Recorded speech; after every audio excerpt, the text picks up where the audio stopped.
all three of you are quite excited about the India story, right? In your own ways, you've talked about why this next decade is going to be about India and in your own industries, which is great, right? What's so exciting about India to you, right? Do you think that we're on track to hit the 5 million, 5 trillion yes. mark? So, I think for me, I can start off and say that India is in a very sweet spot where everybody is looking at, and I mean all the global retailers are looking at the India supply chain and looking at growing businesses here. So I think we are in a great place, the largest democracy, stable at that, and everything is looking good for us. So I think for us, I think it's a great opportunity. Ease of doing business, and I think the whole ecosystem, not just about the startups, the manufacturing, the tech, I think everything here is going to be a very interesting way of looking at what we do. India started as a debt-based economy, and look at where we are today. In the past 10 years, we've flown up, and the next 10 years, we're 100% going to get right up there. And I think, just coming back to the topic that we've been talking about, we're already seeing it, like you said in the beginning, but we want more women in decision-making bodies. We want more women in the parliament. We want more women there, because they know, they know what it takes and what we need in terms of our entire environment more than men do. And if we have them there, we'll really have some great and leapfrog into the spaces that we want to go. Debjani? So, there are three key transitions that's shaping the world right now. The supply chain transition, the AI transition or digital transition, and of course the transition to clean energy. And what amazes me is how fantastically India is poised in all of these three. You cannot have conversations about supply chain resilience without talking about India. You cannot have conversations about global clean energy transition without talking about India. You cannot talk about or have conversations on AI scale and building trustworthy technology without talking about India.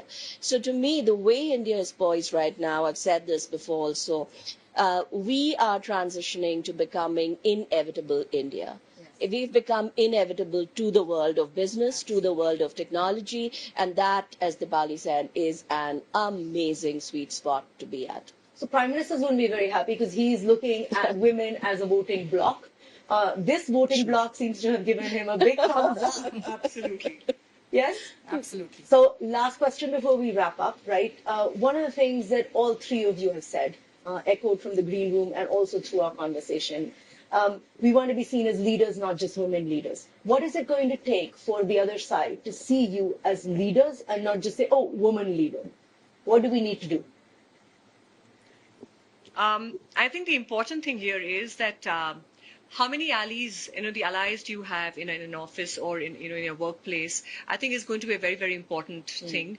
And also, women, lot of women, we have a program called Women of Welspun, where I think women supporting women and creating real great, cheerleaders there is going to be a very important bit. The women's club, finally. I think it's going to be a very important aspect to whatever we do. And of course, the respect from the peers. And not because, and it should be gender agnostic. And I think we have a lot going on for ourselves, and it's a great opportunity. And India, I think, is the place for us to be in. Yeah. I think we have to break our own mental barrier.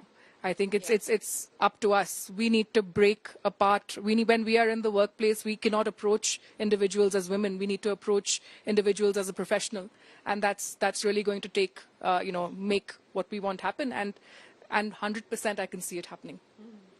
Debjani, final word.